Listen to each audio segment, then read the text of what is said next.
Queridos hermanos, queridos hijos, queridos televidentes, queridos hermanos privados tal vez de libertad que nos están siguiendo en este canal. Creo que lo más importante de estas tres lecturas va sintetizado en el interior de nuestra vida, en las intenciones que nosotros tenemos allá dentro en nuestra propia historia. Y en nuestra propia historia, en nuestra propia vida, está un órgano que se llama el corazón. Y ahí dentro es donde entra Dios hasta lo más hondo del ser, de ese órgano, porque nos conoce y hace que nosotros también nos conozcamos poco a poco en un caminar, lo que realmente cada uno de nosotros tenemos en nuestro interior. Por eso es que aquí en el libro del Eclesiástico el Señor dice que Dios no hace distinción de personas. Él conoce perfectamente a todos y por eso nos ha creado a su imagen y semejanza. Cuando nosotros pensamos esto es que existe una palabra, que es el amor. Entonces el amor es la medida del conocimiento que nosotros tenemos de Dios, de los hermanos y sobre todo de nosotros mismos. Y por eso cuando amamos de verdad, sinceramente, sin fingimiento, sin presentar caretas, nos presentamos ante Dios así como se dice al desnudo. Porque Dios tiene como una especie de rayos láser que entra en lo más hondo de nuestro ser. Y al examinarnos, nos examina qué hemos hecho y por qué estamos haciendo tal o cual obra. Había un santo, San Juan de la Cruz, dice, en el atardecer de tu vida, cuando el sol se meta, cuando ya estés casi cerrando los ojos a este mundo, Dios te va a examinar en el amor. ¿Qué has hecho en este mundo? Pero no solamente qué has hecho en este mundo, sino el por qué has realizado esas obras en tu vida. Por más que hagamos grandes edificios, por más que nos entreguemos a los demás, visitando las cárceles, visitando los hospitales, haciendo el bien a las personas caritativamente, en fin, entregarnos todas las maravillas que nosotros podemos hacer. Si no tienes amor, igual que nada es, porque el amor es la medida de aquellas obras que nosotros estamos haciendo. Por eso aquí en el libro del Eclesiástico dice que Dios no hace distinción de personas, pero inmediatamente dice preferible, tiene preferencia por los más pobres, por los más necesitados, por los marginados, por los que sufren, por los que están en las camas sufriendo en este momento terribles dolores y teniendo todas las medicinas a su alcance porque tienen que recuperar su salud, o aquellas personas que están en la cárcel, están privadas de la libertad y están sufriendo terriblemente porque no llega todavía su sentencia o porque hacen, como se dice vulgarmente, ojos así que nunca resulta lo que realmente debe ser y se están ahí sufriendo en la cárcel. Y así por delante podríamos decir tantas personas como sufren, pues a esas personas el Señor se acerca porque esas personas están obrando con caridad, están obrando con sensatez. Y al final de esta lectura del Eclesiástico nos dice, no desiste hasta que el Altísimo interviene. Nosotros los pobres, las personas que son necesitadas, las que sufren, insistentemente van pidiendo al Señor, por favor, ¿cuándo se soluciona mi problema? ¿Cuándo me voy a curar? ¿Cuándo me voy a salir de la cárcel? ¿Cuándo? Podemos preguntar. Y le preguntan al Señor eso, al Altísimo, que es mucho más poderoso que todo, porque Él es nuestro escudo y es nuestro socorro. Dios mismo, y por eso entonces Dios no se olvida de esas personas. Ese es el contenido de esta primera lectura del Eclesiástico, y por eso entonces esta segunda lectura como experiencia, San Pablo vivió realmente este sufrimiento. No se cansó de pedir al Señor, por eso al comienzo de esta lectura de San Pablo a Timoteo dice: yo estoy punto a ser ya derramado como libación, y el momento de mi partida se aproxima. Él sufrió muchísimo. ¿Cuántas veces estuvo en la cárcel? ¿Cuántas veces fue apaleado? ¿Qué sufrimientos terribles tenía él?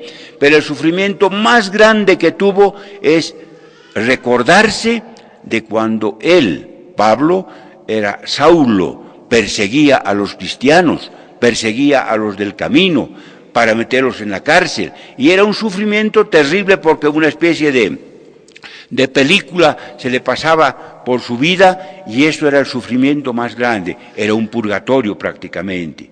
Pues también nosotros, queridos hijos, llega un momento en que con nuestros sufrimientos las cosas externas no tienen tanta fuerza, tanta profundidad como aquellas cosas que nosotros hemos cometido en nuestra vida, nuestros pecados, nuestras fragilidades, nuestro decir a Dios, sí existes, pero yo tengo otros dioses más importantes, tengo otras ideologías, me gano dinero con eso para estar un poquito más arriba que los demás y flagelar a los demás molestándoles de una forma u otra, con persecuciones, etcétera. Y si yo voy donde un abogado, el abogado me da otras vueltas y el otro otra vez, y va a los jueces y no sé qué, y nunca llega lo que yo quisiera hacer. Entonces es una película también de nuestra propia vida. Había una Santa Teresa de Jesús, una gran mística, que entonces escribió un libro hermosísimo, que es un libro que se llama Las Moradas, 7 moradas. Y entonces dice que en la 5ª morada es cuando nosotros pasamos de la vida ascética, quiere decir ese sacrificio, esa preocupación que nosotros hacemos por ser mejores, a la parte que es más profunda, que es la mística. Entonces cuando Dios ya se presenta hacia nosotros, nos purifica sin hacer nosotros ningún esfuerzo.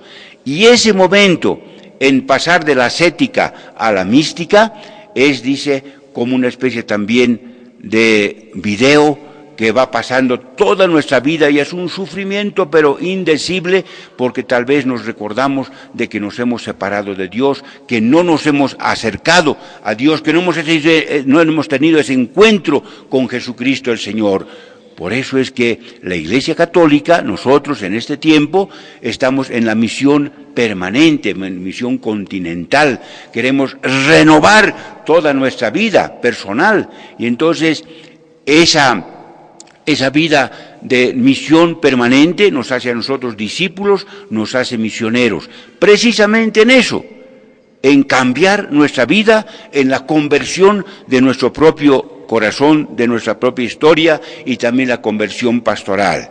Y finalmente aquí el Evangelio como que toca eso que les decía al comienzo, ese órgano, que si se para ese órgano, fallecemos, es el corazón. Aquí están presentes el fariseo y el publicano, esos dos personajes que entraron al templo, como todos nosotros entramos al templo para manifestar a Dios, pero el fariseo se creía mucho, autosuficiente. Hasta dice, Señor, yo ayuno, yo hago esto, maravillas hago. Pero ¿con qué intención decía eso el fariseo? Decía con la intención de levantarse él mismo, de presentar su propio carnet de identidad y no el carnet de identidad de Dios que está en su corazón. Entonces Dios conoce a esa persona la conoce perfectamente porque obra de una manera que va buscándose a sí mismo y no busca al verdadero Dios que es puro, que es limpio, que es maravilloso, que es amor. Y por eso el fariseo es una persona que se nos presenta, que podemos ser también, yo o ustedes, podemos ser estos fariseos que no obramos conforme la voluntad de Dios, sino conforme tal vez nuestras propias intenciones, nuestro propio yo, ¿no? Buscamos poder, buscamos dinero, buscamos mejoras, buscamos todo aquello que nos satisface a nosotros.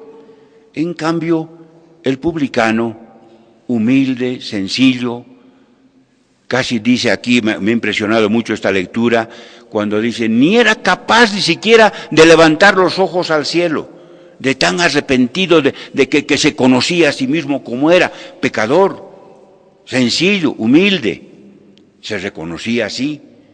Y entonces al final de esta lectura dice Jesucristo una cosa que es impresionante. Dice, ¿quién quedó justificado? No el fariseo, dice, sino el publicano. Entonces, para nosotros, queridos hijos, queridas hijas, queridos televidentes, es un mensaje realmente impresionante. Es el mensaje de que nosotros tenemos que trabajar por la humildad. Esa Santa Teresa de Jesús decía que la humildad es andar en verdad, reconocerse como uno es, pecador, frágil, humilde, sencillo, con todas las virtudes que trae esto, esa persona va a ser justificada y esa persona va a alcanzar la misericordia de Dios. Por eso, en ese librito de las moradas de Santa Teresa de Jesús, pone una cosa interesante, es la manera de orar, la manera de acercarse al Señor, con humildad, con sencillez. Y eso entonces se va a reflejar en nuestra vida cotidiana de cada uno de nosotros, en nuestra familia, en nuestros quehaceres, en nuestros trabajos, donde estemos, pero particularmente aquí dentro en el corazón. Ahí es donde Dios te conoce y porque te conoce, te ama. Que el Señor nos otorgue a cada uno de nosotros esa humildad y ayude siempre a los más pobres, a los más necesitados, a los que están perseguidos por la ley, perseguidos por sus propios pecados, perseguidos por tantas cosas como existen en el mundo. Queridos hijos, ánimo, fortaleza, y el Señor nos va a glorificar, como dice, quien se humilla será exaltado. Quien se cree mucho, un día va a ser humillado. En el momento que menos pienses, que el Señor nos bendiga.